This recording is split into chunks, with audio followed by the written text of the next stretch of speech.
이스라엘과 하마스의 끝나지 않는 전쟁을 보면 깜깜한 터널을 지나는 느낌입니다. 너무 많은 사람이 죽었고 또 너무 많은 사람들의 삶이 무너졌죠.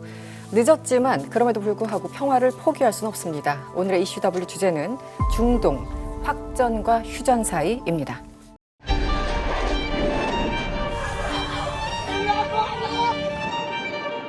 ולהבטיח שבעזה It no longer ends until there's a two-state solution.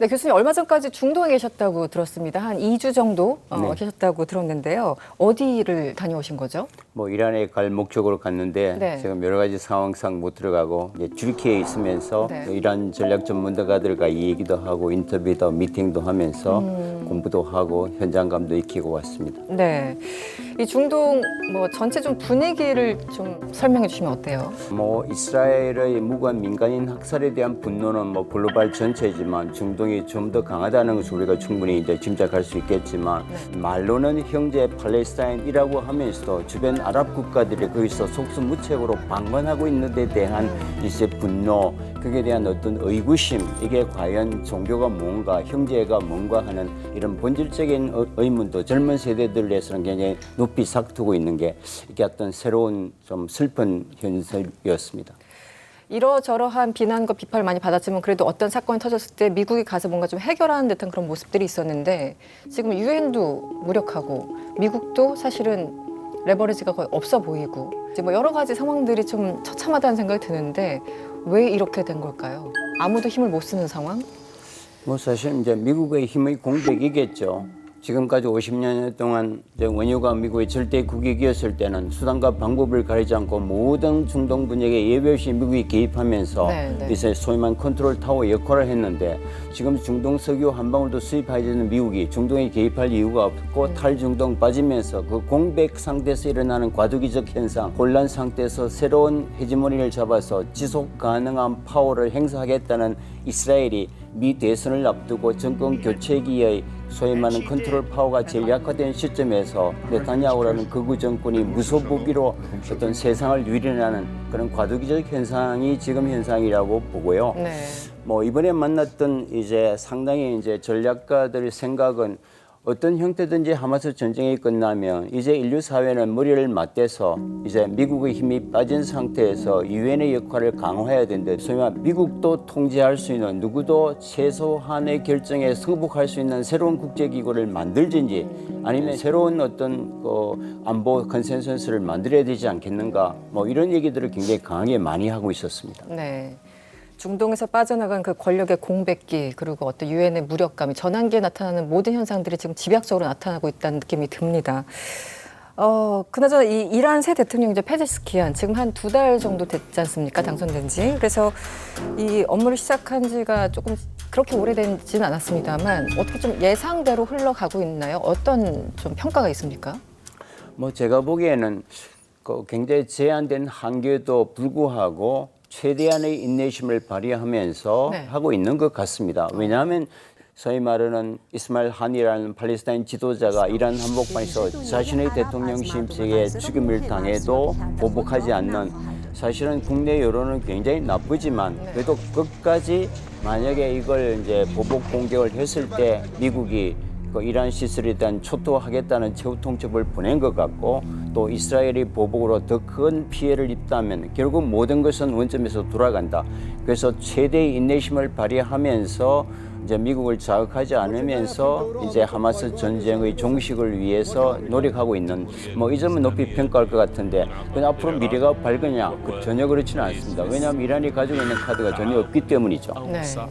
이제 국민들이 두 가지 감정이 있을 것 같아요. 지금 경제 제재 수십 년 너무 힘들고 경제 파탄 나고 너무 힘들다라는 내부의 그 여론이 있을 테고 또 하나는 그래도 이렇게 우리나라에서 일이 일어났는데 가만히 있을 수 있냐 자존심이 있지. 어쨌든 보복을 해야 돼. 이런 여론들이 이렇게 비등할 수도 있는데 지금 이란 국민들은 경제 쪽에 더 치중돼 있다고 봐야 될까요? 어떻습니까? 절대적으로 그렇습니다. 절대적으로. 당장의 생활에 왜냐하면은 보복이라든지 하마스의 문제는 약간의 다음 단계입니다. 뭐 인플레이션이 뭐 100% 100 이상씩 되는 40년째 살아오기 때문에 이 문제를 해결하는 게 거의 대부분에 이제 집중돼 있고요. 그러나 매일 이제 뉴스에서 신문에서 볼 때 어떤 공분 중동 전체에서 우리가 책임 있는 국가로서 특히 팔레스타인 하마스나 헤즈볼라에 대한 마지막 마청으로서의 그 어떤 도덕적 역할도 포기하지 않기 때문에 국민적 분노가 있는 것은 크지만 그걸 위해서 우리의 어떤 생계까지도 희생할 수는 없다. 그거는 뭐 절대적인 생각인 것 같습니다. 네. 그러면 교수님 혹시 어쨌든 이제 새 대통령이고 이란의 시민들은 이 페제시키안에 대한 어떤 반응이나 아니면 그의 인기나 그런 거를 조금 체감할 수 있는 게 있으셨나요? 아니면 보수 신정 정권에 대해서 정말 신물이 날 정도로 실망해 왔기 때문에 사실 이번에도 거의 투표를 안 하려고 하는 게 분위기였는데 그래도 보수 정권보다는 약간의 새로운 미국과 협상을 통해서 새로운 희망을 제시해주는 페제스키안을 뽑아주는 게 낫겠다 해서 그냥 투표율 한 50%로 압도적인 표차는 아니에요. 페제스키안을 이제 상대적으로 뽑은 거지만 그렇다고 해서 페제스키안은 국민적 인기나 지지도가 높은 건 아니에요. 또 이분이 개혁파 아직도 마이너리티이고 또 이제 주류 이란이라기보다는 아제르바이잔이한 소수민족 출신이기 때문에 이제 개혁에 대한 젊은이들의 기대는 있지만 어떤 주도권을 갖고 이 상황 변화, 게임 체인지를 할 만한 그런 이제 정치력은 갖고 있지 못한 것 같습니다. 선생님 저도 뭐 하나만 여쭤볼게요. 근데 이란의 경제가 제재받은 거는 너무 오래됐잖아요. 근데 최근 몇 년 사이에 어느 정도나 실제로 악화됐는지. 상황이 뭐 아주 악화됐다고는 볼 수 없고요. 코로나 때 굉장히 악화됐고 왜냐하면은 미국이 제재를 하지만 러시아와 중국이라는 큰 이제 구멍이 뚫려 있잖아요. 그래서 이제 상당한 생필품은 중국으로부터 또 러시아로부터 또 제3국을 통해서 왜냐하면 이제 이란에 대한 제재가 유엔 결의안이나 국제법적 제재가 아니고 미국의 일방적 제재이기 때문에 사실 이거는 실효성이 문제가 있는 거죠. 그리고 이란은 지금 어쨌거나 농산물이 자급자족이 되는 한 2억 명을 먹여 살릴 수 있는 농산 인프라가 있습니다. 이제 그것으로 버티는 거죠. 웬만한 나라 같으면 40년 제재 속에 다 벌써 무너졌을 텐데 그런 면에서 최소한의 기본 생필품은 자급자족이 되기 때문에 그게 이제 유지해 오고 있는 겁니다. 그러나 사람이란 게 그 1200년 페르시아 문명을 가졌던 중동에서 가장 교육 수준이 높고 이런 개혁 개방을 경험했던 민족들이 이런 상태를 계속 이제 인내만으로 반미라는 구호만으로 살 수 없는 거거든요. 그게 지금 극한 상황에 도달해 있는 거죠. 네. 그 페제스키안 대통령이 이제 대선 과정에서 공약 중 하나가 서방과의 관계 개선을 하겠다 이런 이제 메시지가 있었지 않습니까? 그리고 최근에도 보도 보니까 이란하고 EU가 그 핵 합의를 재추진한다고 하고요. 그리고 페제스키안 신임 대통령이 내각의 외무장관을 2015년 당시 그 핵 협정에 참여했던 사람을 다시 기용했다고 하는 뉴스들이 나오면서 알포 기자는 어떻게 보세요? 지금 이란 핵 합의를 재추진하고 있다는 보도가 나오고 있는데 네. 가능성 역시 미국의 대선이 모든 걸 다 갖고 있는 걸까요? 네, 이 질문에 답변을 하기 전에 하나의 TMI 뿌리고 갈게요. 네. 보통 이슬람 국가들 가시면 광장이 없잖아요. 그 정통적인 광장, 역사가 있는 광장. 네. 광장 문화는 주로 좀 유럽 국가들의 문화이거든요. 이슬람 국가들을 보시면 도시는 그냥 시장 중심으로 팽창이 되거든요. 근데 여기 예외 하나 있어요. 에스파한이에요. 이란의 좀 약간 옛날 좀 수도 도시인데 네. 보시면 엄청 큰 하나의 광장이 있거든요. 한국말로 이맘 광장이라고 하는데요. 그 광장이 그렇게 된 데 있어서는 이제 유럽 건축가들의 좀 영향이 있었거든요. 네네. 이게 이 얘기를 왜 앞에 깔고 시작했냐면 그 이란이 역사적으로 유럽이랑 아주 오래전부터는 뭐 페르시아 제국부터는 항상 유럽이랑 관계가 있었던 나라예요. 근데 미국이랑 관계는 그냥 최근에 생긴 거예요. 그 이란이 탄생하고 난 다음에 거기 석유 나와가지고 다음에 이제 이란이 그 석유를 좀 약간 국영유하려고 했다가 네. 이제 그걸 추진하려고 했던 무사득 정리를 이제 하야시키려고 시야에 이제 작정을 했고 그걸로부터 시작된 거예요. 그래서 이란 사람들이 미국을 바라보는 시선하고 유럽에 있는 서양 사람들을 바라보는 시선이 너무 달라요. 그렇군요. 그리고 유럽 국가들도 이걸 알고 있기 때문에 유럽 국가들 입장에서는 왜 미국이 이렇게 너무 이란을 그쪽으로 몰아내냐. 이대로 가면 그냥 이란이 어쩔 수 없이 러시아하고 중국한테 붙을 건데 유럽 국가들이 이 핵 협상에 있어서는 항상 긍정적이고 미국을 가서 달라고 야 제발 우리는 이 핵 협상을 하자. 진짜 너네 왜 이렇게 고집 부리냐. 그래서 항상 앞에 있는 중간에 그 좋은 역할을 했거든요. 네네. 이란 역시도 유럽 국가들의 이 관계를 항상 잘 인지하고 있고 지금도 이란하고 유럽 국가들 사이에는 직항들이 있어요. 이렇게 완전히 배제된 나라가 아니거든요. 네. 근데 이제 아시다시피 이제 트럼프 때 핵 협상이 날라갔고 일방적으로 파기했죠. 네, 다음에 이제 바이든이 다시 들어오면서 하려고 했는데 어떻게 진행됐냐면 이제 호텔 맞은편 호텔에는 미국 외교관들이 있고 그 대표단들이 있고. 네, 이 호텔에서 이란 사람들하고 유럽 사람들이 얘기하고 다음에 유럽 사람들이 그 호텔에 가서 야 이란 이렇게 말하고 있는데 니네들도 오케이 있냐? 이런 식으로 진행되고 있는데 하여튼 이 문제는 이제 미국의 대선이 큰 변수이죠. 미국 대선이 다시 민주당 정권으로 넘어가면 아마 풀리지 않을까. 좀 풀리지 않을까. 네. 알파고 굉장히 좋은 말을 했는데 네. 재밌네요. 이란은 종족적으로 인도 유러피안입니다. 우리가 중동이라 말하고 혼돈나시면 안 되고 대부분 많이 아시겠지만 그 중에서도 인도 아리안계입니다. 아리안이 이란이거든요. 또 이제 히틀러가 2차 세계대전 때 홀로코스트 유대인 600만 대학살을 할 때 내걸었던 캐치프레이즈 중에 하나가 유색인 유대인으로부터 아리안 쪽의 순수을 지키자. 이게 히틀러의 슬로건이었거든요. 그 아리안이 이란입니다. 네. 다시 말하면 이란은 백인종 중에 게르만 민족 백인종 중에서도 핵심 종족입니다. 언어도 인도 유러피안이요 영어에 가장 가깝습니다. 그래서 태생적으로 이란은 아랍보다는 유럽과 문화적으로 역사적으로 종족적으로 친감이 있는 거죠. 그래서 유럽과 이란은 장기적으로 보면 항상 화합할 수밖에 없는 그런 숙명적 관계에 있다. 그렇군요. 재밌군요. 알겠습니다. 그런가 하면 9월 초였죠. 이스라엘 인질 6명이 주검으로 돌아오면서 이스라엘에서는 이번 전쟁 발발 이후 최대 규모의 시위가 있었습니다.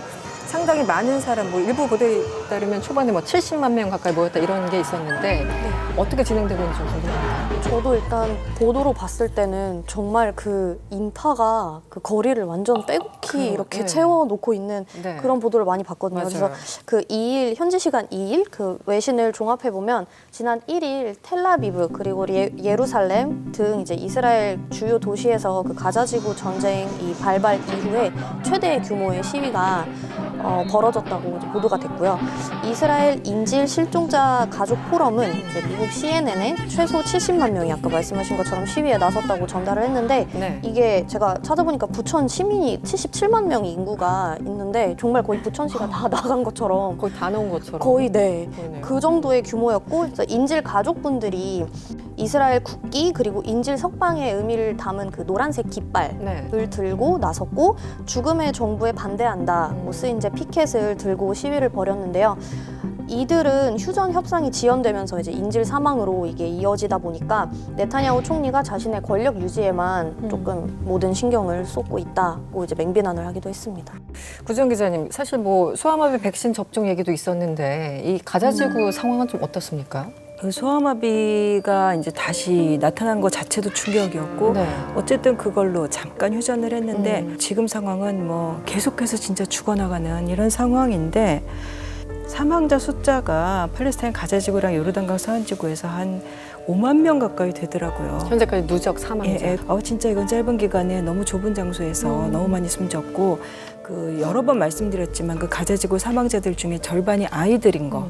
이 상황에서도 9월 9일 날 학교가 개학을 했습니다. 가자지구에. 학교 개학. 이제 2학기 이제 네네. 첫 학기 개학을 했는데 9월 9일 날 학교에 등교하지 않았던 등록된 학생들이 4만 5천 명이 지금 실종 상태라고 유엔 보고서가 나왔습니다. 4만 5천 명. 4만 5천 명의 아이들이 학교에 나와야 되는데 개학 첫날에 학교를 나오지 못했던 거죠. 사실은 참 이 비극은 어디까지 가야 될지 답답하기만 하네요.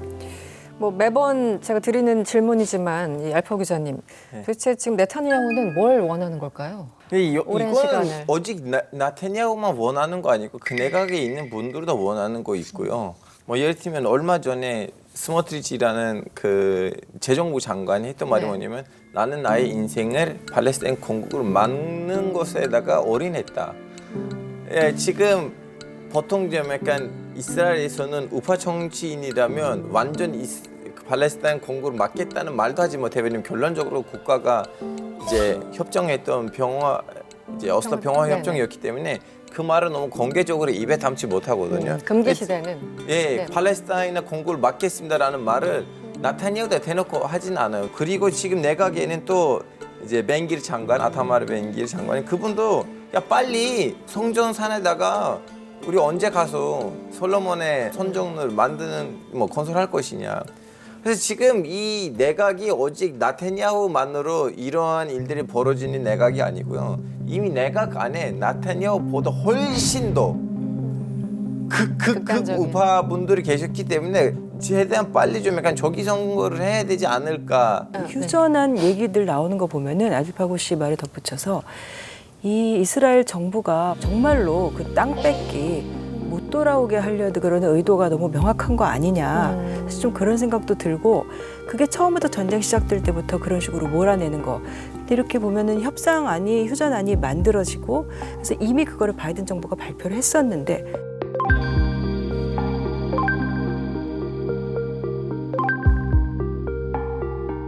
그럼 거기에서 거의 합의가 되는 것 같다가 이스라엘이 중간에 덧붙이는 게 가자지구 사람들이 돌아올 때 그거를 우리가 심사하게 해달라.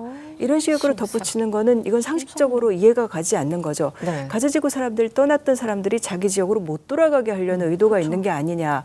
자꾸 그런 의구심을 불러일으키죠, 실제로. 네. 이제는 오직 팔레스타인하고 이스라엘 사이의 문제 아니고 여기서 지금 이집트도 이집트. 또 지금 여기 네. 끼어 들어갔어요. 왜냐하면 이제 이집트하고 가자지구 사이에는 필라델피아 지대가 있는데요.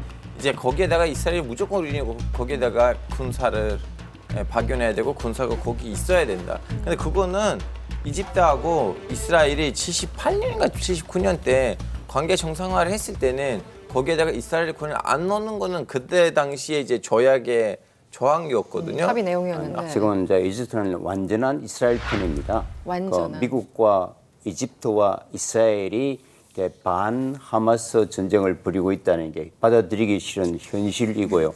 왜냐하면 뭐 이집트의 대부분의 군사 원조를 미국에 의존하기 때문에 미국이나 이스라엘의 의사에 반해서 이집트가 하마스 편을 들 수는 없어요. 이미 캠프 데이비드 협정 이후에 그 필라델피아 그 회랑이라는 게 14km가 사실 이집트 영토인데 그 네네. 관할권을 이집트에 이스라엘 준다는 것은 그런 주권을 포기하는 행위거든요. 네. 거기서 그 라파에 있는 그게가 이제 문이 이제 살라틴 게이트라고 해요. 그 유일한 통로가 그 이제 아랍 사람들은 살라틴 게이트라고 했죠. 굉장히 자랑스러운. 그게 인도적인 문만 되고 모든 물건은 그 남쪽에 있는 케렘 샬롬이라는 이스라엘 국경에 있는 곳에서만 물자가 들어가게 돼 있습니다. 네. 그래서 이제 지금까지 250개의 땅굴을 파서 했던 거죠. 물자를 못 들어가게 하니까. 네. 그러니까 이제 그 말도 안 되는 이 반인도적 행위를 이집트의 묵인이 없었으면 불가능한 거죠. 지난 3일이었습니다. 미국의 법무부는 하마스 지도부 6명을 이스라엘 테러 혐의로 기소했습니다. 지금 미국은 어떤 입장을 내고 있는지 계속 중재안을 내는데 이스라엘이 계속 거부하고 뭐 이런 상황인가요? 지금 일단 그 기소 것만 보면은 사실 기소는 오래전에 됐던 건데 이제 네. 이번에 발표를 한 건데 그 야히야 시나르 비롯해서 뭐 6명인데 이제 바이든 쪽에서 얘기했던 거는 1단계로는 이제 뭐 6주간 그때 뭐 휴전을 하고 그 다음에는 이스라엘 군도 뭐 일부 철수하고 그 다음에 하마스 쪽에서도 팔레스타인 쪽에 이스라엘이 수감자를 일부 풀어주면 인질들의 일부랑 같이 교환하고 뭐 2단계에 가서 그때 가서야 뭐 서로 완전히 철수하고 완전히 네. 교환하자 그 다음에 뭐 재건하고 이런 단계가 되어 있었는데 근데 그때 이제 하마스는 6주간 휴전이 아니라 완전 휴전해야 된다라고 요구를 했던 거고 이제 근데 사실 그 안도 이스라엘이 워낙 안 받아들이니까 하마스가 포기를 했었어요. 이런 상황이 계속됐는데 지금 이제 미국이 뭐 또 새로운 합의안을 만들었다고 하니까 그 내용이 어떻게 되는 건지 조금 더 꼼꼼히 좀 들여다봐야겠죠. 미국은 지금은 워낙 대선이 한참 이어가지고 뭔가 뚜렷한 대답을 내놓지도 못하고 있고 또 11월 5일 이후에 모든 것들이 결정되는 분위기인 것 맞습니다. 사우디 같은 경우는 이제 어쨌든 이스라엘과 관계 정상을 좀 어쨌든 미국의 압력이 있었지만 여러 가지 이해관계를 개선했을 때 이스라엘과 관계 개선을 좀 하려고 했었잖아요. 그런데 지금은 상황이 이렇게 되니까 이제 잠자코 있는데 너무 조용해서 이상하다라는 생각 계속 미국의 눈치를 보고 있기 때문이라고 이해를 하면 될까요? 미국도 그렇지만 이제 자국의 이해관계가 있습니다. 이미 우리가 흔히 들었던 네옴 신도시 얘기 들어보셨잖아요. 네네.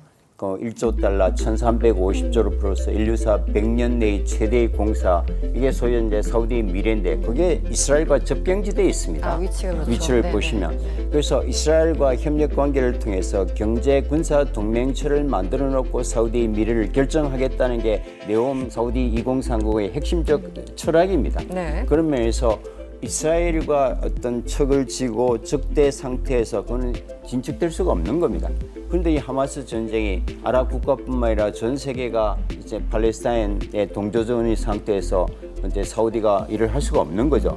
그래서 지금 어마어마한 경제적 손실을 입고 있는 겁니다. 네네. 이런 상태에서 이스라엘 등지고 친팔레스타인 목소리를 내기는 굉장히 어렵고요. 왜냐하면 자기는 미래의 생존에 걸려 있는 문제이기 그러네요. 때문에. 네네. 그래서 이제 마청 역할을 하는 말로는 종조국이라 하면서 사우디가 가장 이제 미온적인 태도를 취하고 네, 있는 게 이 장기화의 하나의 이제 이유인 것 같고요. 다만 이게 이제 종전이 되면은 이제 사우디는 결국 마무리가 되면 가자 지구에 대한 전후 복구에 대한 돈을 어마어마하게 낼 겁니다. 그것으로서 여론을 잠재우면서 네. 또 이스라엘과 관계는 이제 계속하려고 하는 네. 그런 이제 복합적인 변수입니다. 좀 멋쩍은 상황이네요. 어쨌든 네. 형님 역할을 했었었는데 교수님 참 그 질문하기가 송구합니다만 전쟁은 언젠가는 끝나겠죠. 상상해 볼 수 있을까요? 좀 예측해 보실 수 있으실까요? 결국 모든 근거는 이스라엘 국내 여론이 가지고 있는 것 같습니다. 아무래도 외부자적 압박은 2차적인 거고요. 네. 모든 정권은 자기 국민 스스로가 결정하는 문제이지 않습니까? 그렇죠. 네. 그러면서 이번 70만 대규모 시위는 제가 보기에는 최근 한 몇십 년 동안 일어났던 어떤 최대의 시위로서 굉장히 상징적 의미가 있을 것 같고요. 네타냐후는 이렇게 되면 이제 전쟁 종식과 조기 총선을 통해서 뭐 정권을 빼앗기는 것이 일반적으로 전문가들이 예측합니다만 네. 1996년 총리를 해서 지금 28년 동안 도회하게 정치공학적으로 우파 연정을 이끌어왔기 때문에 또다시 살아날 가능성도 있을 것 같습니다. 또다시. 만약에 트럼프가 네. 된다면 그러면서 이건 또 이스라엘 위해서는 바람직하지 않죠. 그래서 세계 최대의 반전 평화 단체가 이스라엘 내부에 있는 것처럼 네. 이스라엘 국민들의 여론이 stop enough, 이제는 그만해라. 그게 되면 결국 이제 two state solution, 두 국가 해법이 하마스를 괴멸돼야 될 악마가 아니라 이 땅에 살아왔던 원주민으로서 최소한의 생존권을 존중해주고 함께 공정 공신하면서 살아가자는 게 이 전쟁 직전에 여론조사를 하면 이스라엘 국민이 한 평균 70%가 팔레스타인을 인정하고 함께 살자는 여론이 압도적으로 높았습니다. 네. 근데 계속 전쟁 드라이브를 걸면서 그런 이제 침묵하는 건강한 여론이 잠재워지면서 지금 우파 목소리에 네. 난 게처럼 보여지지만 그러니까 이스라엘 국민들도 원래의 진정한 모습을 이런 시대에 더 많이 표출해서 정말 극우 정권을 대신한 합리적인 정권을 쓰는 계기가 되면 좋을 것 같고요. 네. 그러면 교수님, 아까 이제 내각은 그래도 계속 이제 전쟁을 하자, 그 네타냐후 내각 관련해서 말씀을 해주시면서 조금 참담하다는 생각이 들었는데, 그래도 국민 여론 덕분에 조금 평화가 찾아올 수도 있다는 그런 희망을 가지고 있어도 되는 걸까요? 뭐 그래야 되겠죠. 왜냐하면 이스라엘은 어떤 정치적 정당도 지금 48년 이후에 오늘까지 단독 집권을 한 적이 없습니다. 굉장히 다양성이 존중되는 사회거든요. 그 오히려 다양성이 거구를 모아서 겨우 한두 석을 높여서 지금 네타냐후 정권이 유지하고 있는 거거든요. 그런 면에서 만약에 이제 조기 총선이 일어난다면 그 다양한 집단들이 다시 극우가 연정해서 정권을 잡도록 내버려 두지 않을 것 같습니다. 희망적인 예측이기는 하지만 네. 뭐 그런 면에서 전쟁이 끝나고 조기 총선이 된다면 우리에게 지금과는 다른 희망을 기대해 볼 수 있지 않을까 싶습니다. 알겠습니다. 지금 미국 내 현실주의자들은 이스라엘과의 관계 재정립을 촉구하고 있습니다. 미국으로부터 엄청난 지원을 받고 있지만 그 어떤 얘기도 먹히지 않는 데다가 미국의 이미지만을 실추시킨다는 이유죠. 이 전쟁의 이름을 이제 바꿀 때가 된 듯합니다. 이쯤 되면 그저 네타냐후의 전쟁이 아닐까 싶습니다.